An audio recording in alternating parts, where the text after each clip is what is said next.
많은 사람들이 세례를 받기 위해서 요단강가로 나오고 있었습니다. 그들을 향해서 세례 요한은 이렇게 외쳐 말합니다. 누가복음 3장 8절에 그러므로 회개에 합당한 열매를 맺어라. 우리는 아브라함의 자손이다. 아브라함은 우리의 믿음의 조상이다. 하나님은 우리의 하나님이고 우리는 그의 백성이라 말하지 말아라.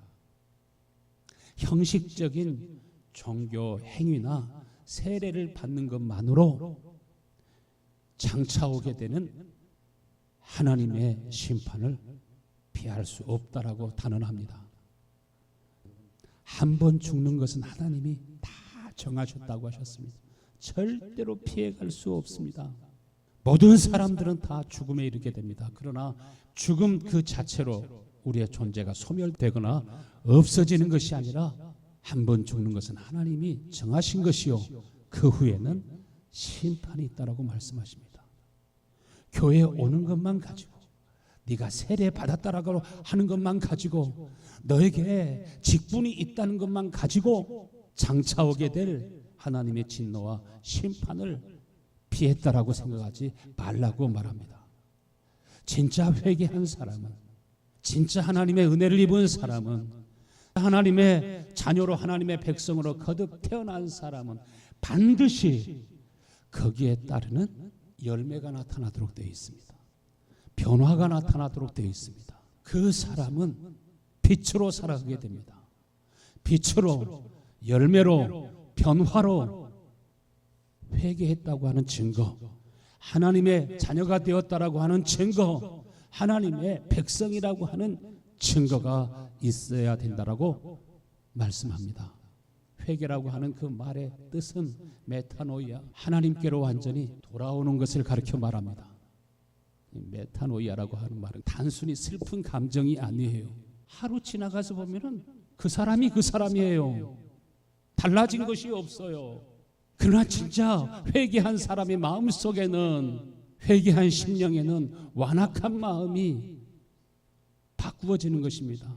이 백성들의 마음이 완악하여져서 그 귀는 듣기에 둔하고 눈을 감았구나. 하나님의 말씀을 듣기는 들어도 그 순간은 내가 회개합니다. 잘못을 뉘우쳐도 예수 믿고 구원받았다라고 하면서도, 때로는 목회자요, 장로님이요, 집사님이요, 성도라고 하면서도 삶의 방식은 불신자들과 똑같아서 그 속에 빛이 없습니다. 생명이 없으면서도 나는 구원받았다, 나는 소망이 있다라고 생각합니다.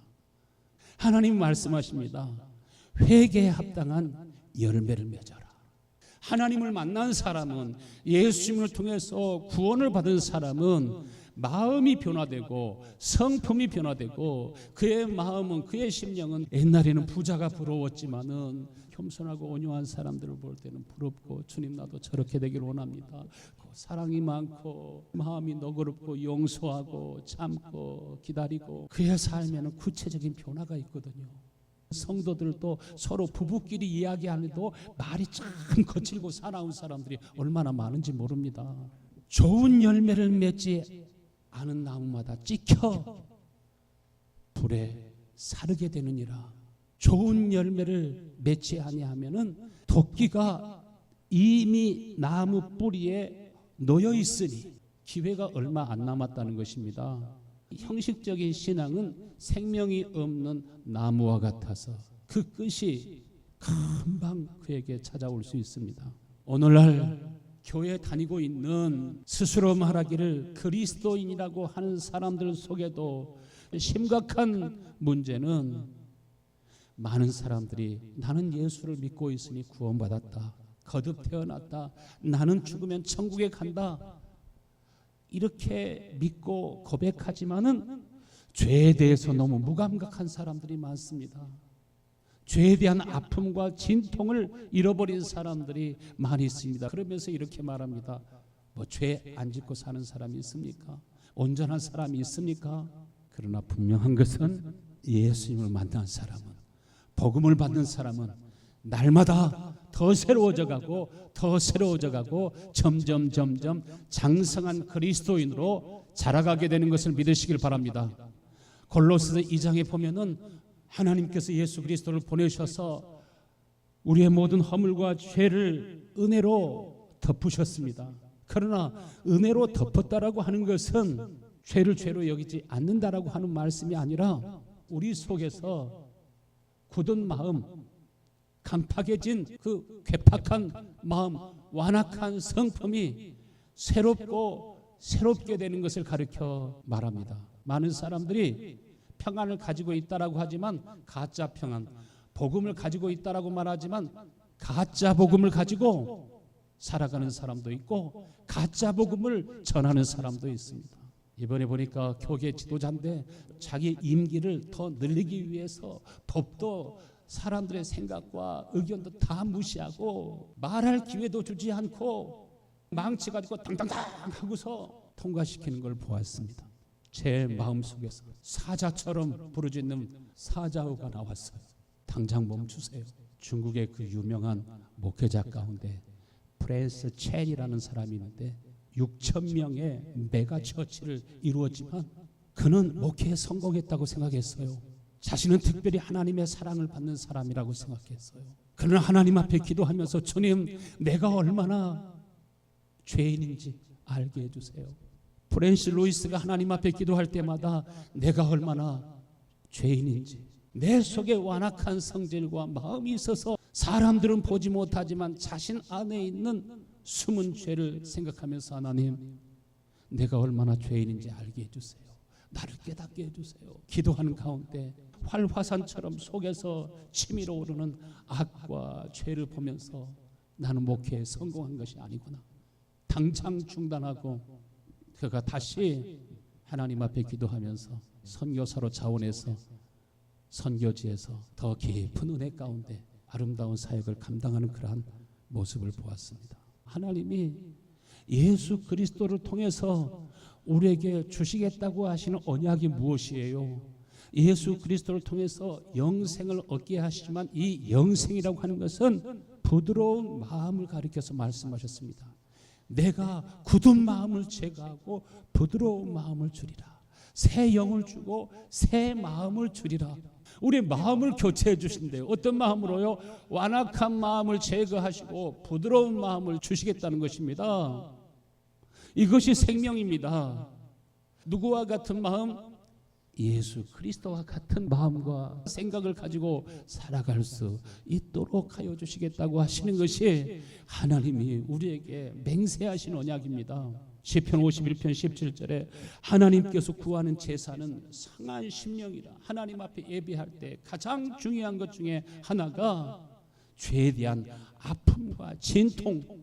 그래서 하나님이여 상하고 통회하는 마음을 주께서 멸시치 아니하시나이다. 죄에 대한 아픔과 진통을 가지고 하나님 앞에 간절히 구하면서 주여 내 속에 이 굳은 마음을 제거하여 주옵소서. 나는 조그마한 일 가지고서도 화가 날 때 그것을 참을 수가 없습니다. 견딜 수가 없습니다. 그것이 마음속에 미움과 분노로 용솟음칩니다. 하나님의 약속을 가지고 예수 그리스도의 피를 힘입어 하나님 앞에 나아갈 때 주여 나에게 통회하는 마음을 주옵소서. 상한 심령을 주옵소서. 새 마음을 주옵소서. 새 영을 허락하여 주옵소서. 부드러운 마음을 주세요. 부드러운 마음이 바로 예수 그리스도를 통해서 약속된 은혜의 복된 마음인 것을 여러분 믿으십니까? 그래서 에베소 4장 32절에 보면은 부드러운 마음을 소유한 사람들은 서로에게 친절하게 행하며 불쌍히 여기며 용서하기를 예수 그리스도께서 우리를 용서하신 것 같이 서로 용서하며 서로 용납하며 하나님이 그리스도 안에서 너희를 용서하신 것 같이 용서하는 마음. 하나님이 불쌍히 여기는 것처럼 우리가 서로 불쌍히 여기는 마음. 그래서 베드로전서 3장 8절에는 마음에 불쌍히 여기며 형제를 사랑하며 긍휼히 여기며 겸손하며 이 부드러운 마음 안에는 끊임없이 용서하는 마음, 온유하고 겸손한 마음, 친절한 마음, 덕스러운 마음, 축복하며 기도하는 마음, 그래서 갈라디아서 5장에 성령의 열매를 사랑과 희락과 화평과 자비와 양선과 충성과 온유와 절제니, 이러한 마음이 우리 속에서 나오게 하시는데 이러한 것을 금지할 법이 없다라고 말씀하시잖아요. 강력한 생명의 힘. 예전에는 작은 일 가지고 투닥투닥 다투고 싸웠지만은 우리 마음속에 다툼이 사라지고 갈등이 사라지고 분열이 사라지고 서로 연합되고 하나 되는 복된 심령이 우리 안에 주어지게 되는 줄로 믿습니다.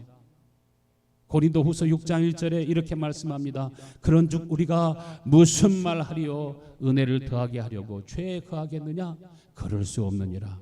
죄에 대하여 죽은 우리가 어찌 그 죄악 가운데 계속 살아가겠느냐?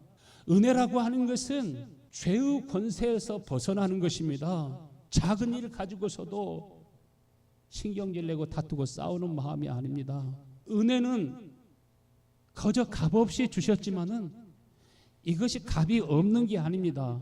시편 49편 6절에 자기의 재물을 의지하고 부요함을 자랑하는 자는 아무도 자기 형제를 구원하지 못하느니라. 하나님께 바치지 못할 것은 그들의 생명을 속하는 값이 너무나 엄청나서 영원히 마련하지 못할 것이라. 죄라고 하는 것은 주님 용서해 주시기 원합니다 하면 그냥 용서되는 것이 아닙니다.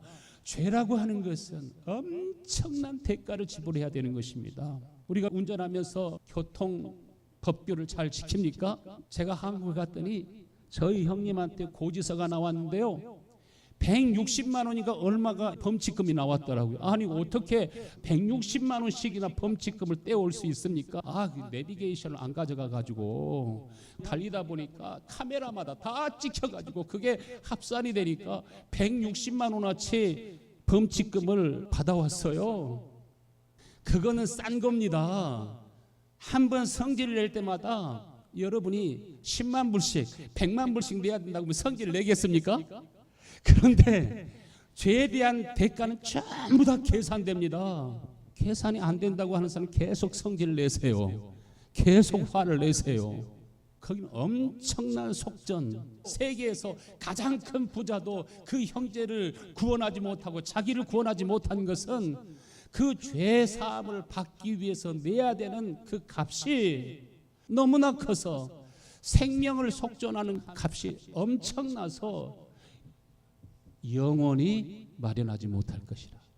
그런데 우리 죄값은 영원히 갚아도 마련해도 마련할 수 없는 그만큼 큰 값입니다. 그렇기 때문에 하나님께서 메시아를 세상에 보내셔서 우리의 구원자를 보내셔서 죄 없는 그분에게 죄를 다 덮어 씌워가지고 우리를 용서하시는데, 우리는 죄를 짓고서도 중요한 것은 죄에 대한 아픔과 진통을 오늘날 많은 신자들은 갖지 않는다는 것입니다. 자신의 눈앞에 유익이 보이면, 누가 자존심을 건드리면 막 폭발해 버립니다. 그런즉 우리가 무슨 말하리요? 은혜를 더하게 하려고 죄에 거하겠느냐? 그럴 수 없느니라. 죄에 대하여 죽은 우리가 어찌 그 가운데 살겠느냐?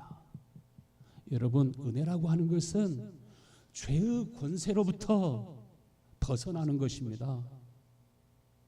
여러분의 마음속에 죄 지을 마음들이 점점 사라지는 은혜가 있게 되기를 축원합니다. 은혜는 죄를 증오하게 만듭니다. 은혜 받은 사람은 아무리 나에게 유익이 되어도 거짓으로 욕심으로 무엇을 취하고 얻는 것이 싫습니다. 옛날에는 100만 불, 만 불이면 그것이 크게 여겨졌을지 몰라도 그것이 이제는 작게 느껴집니다. 많은 사람들이 은혜 하면서 죄를 가벼이 여깁니다. 마음이 완악한 채로 살아가고 있으면은 무엇과 같으냐면 그 마음속에 계속 죄를 짓는 공장이 안에 들어서면은 그 공장 계속 물건을 생산하는 것처럼 계속 죄의 열매를 생산합니다. 그래놓고 주님이 용서해 주시길 바랍니다 그러죠. 아니에요. 복음이라고 하는 것은 이전 것은 지나갔으니 보라 새 것이 되었도다. 새 것으로 바꿔주시는 것이 진짜 은혜인 것을 믿으십니까? 베네수엘라 대통령 마두로가 그 부인과 함께 체포되어서 뉴욕에 와 있습니다. 국가 기관을 이용해서 마약 밀매를 하고 그 조직을 운영했습니다. 잡혀오면서 양심의 가책도 없어요. 새해 복 많이 받으라고 하시잖아요. 그 마음이 화인 맞은 마음이기 때문에 죄를 부끄러워하지 않습니다. 악을 두려워하지 않습니다. 한 번 죽는 것은 하나님이 정하신 것이요, 그 대통령도 끝이 있는 것처럼 우리 모두가 다 끝이 있습니다. 오늘날 우리 신자들도 너무 죄에 대해서 무감각한 그런 마음을 가지고 살아갑니다. 은혜라고 하는 것은요, 죄를 이기는 것이에요. 빛이 어둠을 이기는 것처럼 이 은혜를 사모할 수 있게 되기를 바랍니다. 그런지 우리가 무슨 말하리요? 은혜를 더하게 하려고 죄에 거하겠느냐? 은혜라고 하는 것은 죄를 정복하는 힘입니다. 이제는 하나님의 말씀을 사랑하게 되고 예수 그리스도의 마음과 정신을 사랑하게 되고 이제는 진리가 내 속에 있어서 진리에 사로잡혀서 살아가기를 원하는 기도와 간구가 있게 되는 줄로 믿습니다. 오늘날 한 사람이라도 더 교인을 만들기 위해서 교회만 오면 아직 그 사람이 죄에 대해서도 모르고 죄에 대한 아픔과 진통도 모르고 그 앞에 닥쳐오는 그 재난과 환난과 하나님의 심판이 얼마나 크고 두려운가 하는 것도 전혀 느끼지 못한 채 예수만 믿겠다고 하면 구원받았다고 선언해버리게 되니까 결과적으로 죄인이 의롭게 되는 것이 아니라 죄 자체를 의롭다고 정당화시켜서 값싼 은혜, 값싼 복음, 그 복음이 아닌데 복음이 있다라고 구원을 받았다라고 많은 사람들이 그렇게 생각합니다. 이런 값싼 은혜를 외치다 보니까요, 나치 시대 때 독일 교회가 어떤 짓을 했습니까? 나치의 그 불의함을 보고서도 침묵했어요. 침묵했을 뿐만 아니라 타협하는 많은 지도자들도 있었습니다. 죄를 두려워한 것이 아니라 그들을 두려워했습니다. 어둠의 권세들을 두려워했습니다. 하나님을 두려워하는 것이 아니라 총과 칼을 가진 나치들을 두려워했습니다. 오늘날 세상 지도자들이 그렇게 불의하고 거짓과 속임수로 자신과 자신의 가족들을, 그 민족을, 나라를 완전히 망치고 있음에도 불구하고 교회는 침묵해야 된다고, 교회가 왜 나라의 일에 대해서 이러냐 저러냐 말하냐 간섭하는 것이 잘못된 것처럼 그렇게 이야기하는 사람도 있습니다. 오늘 본문의 말씀 보면은 세례 요한이 헤롯에 대해서 그 당시에 가장 강력한 권세를 가지고 있는 사람들에 대해서 또 종교 지도자들에 대해서 강력하게 하나님의 말씀을 전하지 않습니까? 우리가 받은 은혜는요, 너무나 값비싼 거예요. 돈 주고 살 수 없어요.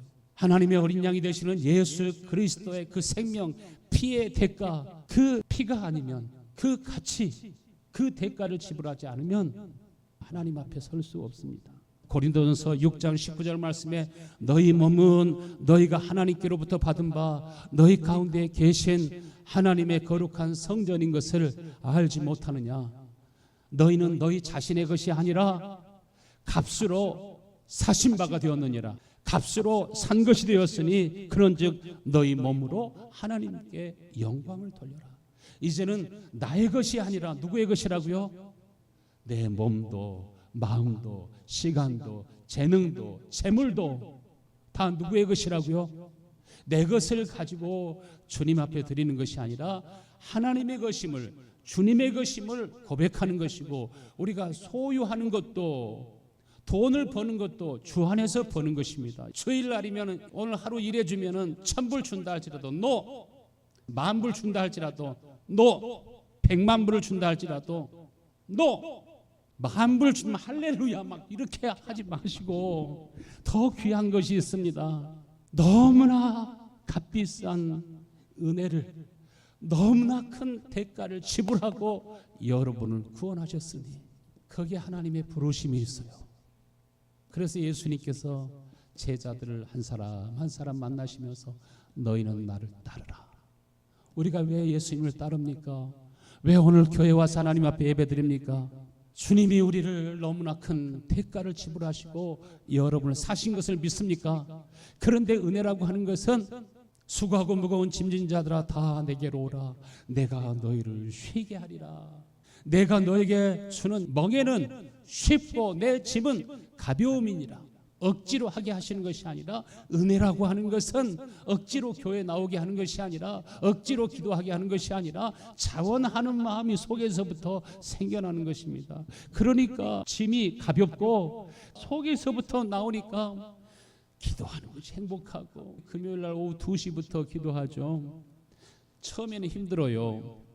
근데 기도하다 보면은 막 속에서 기쁨이 피어나요. 행복이 나와요. 속에서부터 나오는 생명력이 있어요. 그 맛이 있으니까 하지, 힘들면 왜 하겠습니까? 예수님께서 제자들을 부르실 때 나를 따라오너라. 그들은 고기를 잡는 사람들이었지만 그들은 더 귀한 일들을 하며 살지 않습니까? 사람 낚는 어부가 되지 않습니까? 자기를 부인하고 자기 십자가를 지고 주님을 따를 때 어느덧 주님을 닮아가는 것을 보게 됩니다. 두 번째로, 진정한 회개는 죄에 대한 아픔과 진통에서부터 시작됩니다. 다윗이 범죄하고 난 다음에 처음에는 숨기려고 했어요. 사람들에게 감쪽같이 숨기려고 했지만은 이미 하나님이 알고 계셨고, 나단 선지자가 벌써 알고 있지 않습니까? 시편 32편에 보면은 내가 죄를 숨기고 입을 꼭 다물고 있을 때 내 골수가 쇠약해졌습니다. 골수가 문제가 생길 때, 뼈에 문제가 생길 때, 골수암으로 투병하고 있을 때 얼마나 고통스러워하는 줄 아세요? 지금 다윗이 종일 신음하면서 뼈아픈 고통을 느끼고 있습니다. 종일토록 탄식을 하고 있는 것을 봅니다. 주의 손이 밤낮 나를 누르시오니 내가 숨 쉴 때마다 가슴이 찢어지고, 여름 가뭄에 생명체들이 그 진액이 증발하여서 다 메마르게 된 것처럼 내 마음과 내 육신과 내 골수까지 다 메말라 죽게 되었나이다. 가시 하나만 들어와도 얼마나 아픕니까? 칼이 들어오면 얼마나 아픕니까? 제 몸에 칼이 들어온 적이 있습니다. 칼이 들어와가지고 빵꾸가 난 적이 있어요. 여기저기 상처가 있습니다. 칼이 들어올 때 얼마나 아프고 고통스러운지 모릅니다. 죄가 들어올 때는 더더욱 그런 것입니다. 그런데 마취를 하면 아픔과 진통이 사라진 것처럼 굳어진 마음은 그 죄에 대해서 감각하는 마음을 잃게 됩니다. 하나님 앞에 자기의 허물과 죄를 토설할 때 하나님의 용서와 구원과 생명이 임하는 것을 봅니다. 베드로는 자기 자신을 믿었습니다. 죽을지언정 나는 예수님께 대해서 의리를 지킬 것이라고 생각했습니다. 그러나 예수님이 내가 오늘 밤 닭이 울기 전에 3번 나를 부인하리라 말씀하시죠. 그리고 말씀대로 정말 예수님을 욕하고 저주하면서 3번이나 부인했습니다. 꺾여 하고 마태복음 26장 75절에 닭이 울게 되는데, 닭 울기 전에 내가 3번 나를 부인하리라 하는 주님의 말씀이 생각나서 밖에 나가서 심히 통곡하니라. 심히 통곡한다고 하는 말은 한없이 울었더라. 강렬하고 격렬하게 그치지 아니하는 눈물과 통곡으로 진통하면서 우는 것을 봅니다.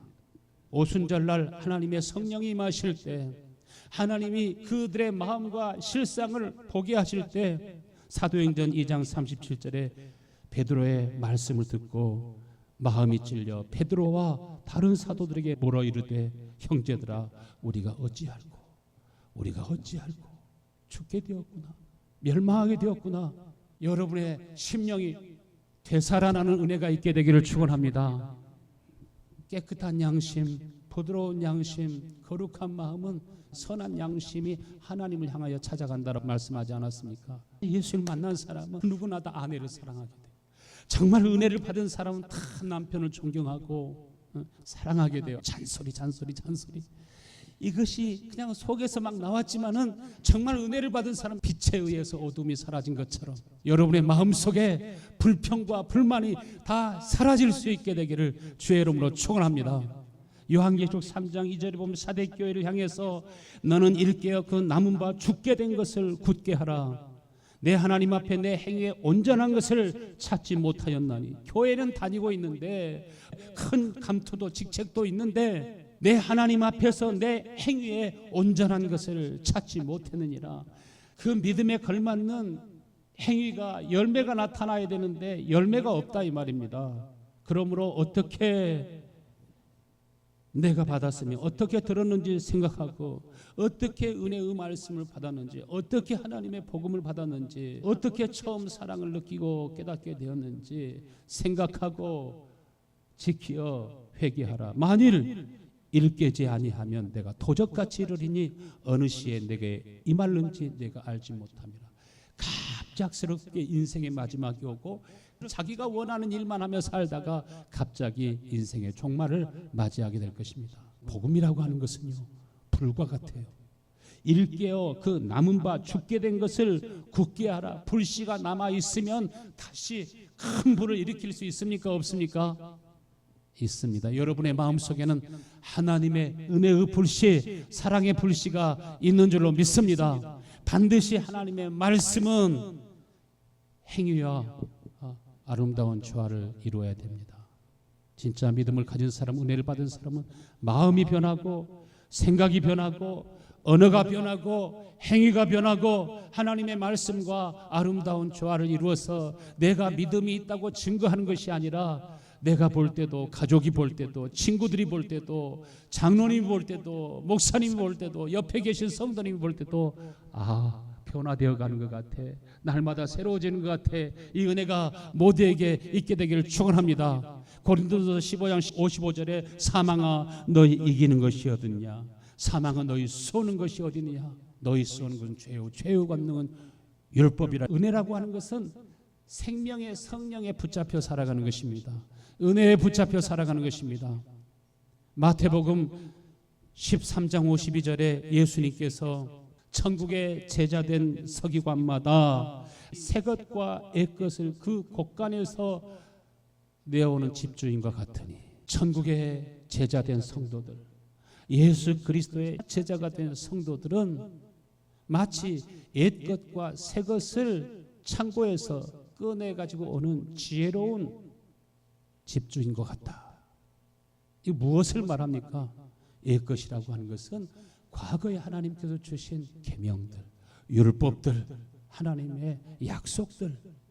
그러나 새 것이라고 하는 것은 무엇입니까? 예수 그리스도 안에서 우리에게 주시는 복음. 이 복음이라고 하는 것은 사랑의 계명이에요.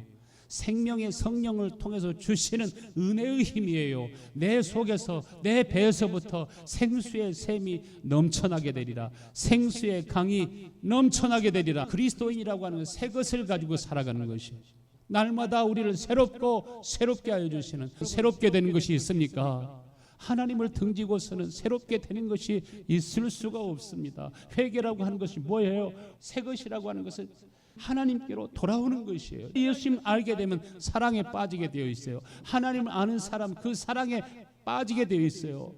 구원이라고 하는 것은 이 우주 가운데 가장 부유하신 분, 능치 못할 일이 없으신 하나님, 그 하나님을 만나는데 사랑하지 않는다고요? 빠지지 않는다고요? 돈이 많은 사람들을 만나도 거기에 빠지는데요, 돈 보고 빠진 사람들이 많이 있잖아요. 그런데 예수님을 진짜 만났는데, 진리를 진짜 발견했는데, 감추인 보화를 찾았는데 그 하나님을 만나는데 사랑하지 않는다고요? 오늘 말씀에 이미 도끼가 나무 뿌리에 놓였으니 좋은 열매 맺지 아니하는 나무마다 찍혀 불에 던져지니라. 열심을 다해서 더 주님께 가까이 하고 가까이 할 수 있게 되길 바랍니다. 은혜를 사모하고 사모할 수 있게 되기를 축원합니다. 시편 81편에 보면은 완악한 사람은 하나님께서 완악한 대로 내버려 두시고 상실한 마음 그대로 내버려 두신다고 하셨습니다. 믿는다고 하면서도 불의와 미움과 시기와 질투와 다툼과 싸움과 소리치고 원수 맺고 말도 안 하고 비방하고 수근수근 거리고 악한 일인 줄 알면서도 욕심에 이끌려서 계속 그 악행을 하도록 하나님이 내버려 두신다고 하셨어요. 네 마음대로 살아라. 더러운 자여 너는 그대로 더러워라. 내가 너를 반드시 심판하리라고 말씀하시잖아요. 생명이라고 하는 것은 무엇입니까? 하나님이 이스라엘 백성들을 구원하시는데 다시 애굽으로 돌아가지 못하도록 홍해를 건너 아예 퇴로를 차단시켜 버리시죠. 진짜 은혜라고 하는 것은 과거로 돌아갈 수가 없어요. 요한일서 5장 18절에 하나님께로 난 자마다 범죄치 아니한 줄을 우리가 아노라. 하나님께로서 나신 자가 저를 지키심에 악한 자가 저를 만지지도 못하시느니라. 대저 하나님께로 난 자마다 세상을 이기느니라. 세상을 이기는 이김이 이것이니 곧 우리의 믿음이라. 하나님이 주시는 은혜는 세상을 이기는 것입니다. 죄를 이기는 것입니다. 세상을 이기는 이김은 이것이니 우리의 믿음이라. 지금 구할 수 있을 때, 찾을 수 있을 때, 아직 하나님의 언약이 살아있을 때 여러분 부지런히 열심을 품고 모이기에 힘쓰고 기도하기에 힘쓰고 주야로 하나님의 말씀 묵상하면서 여러분의 심령 저 깊은 곳에서부터 하나님의 은혜가 차고 넘쳐나게 되기를 간절히 축원합니다.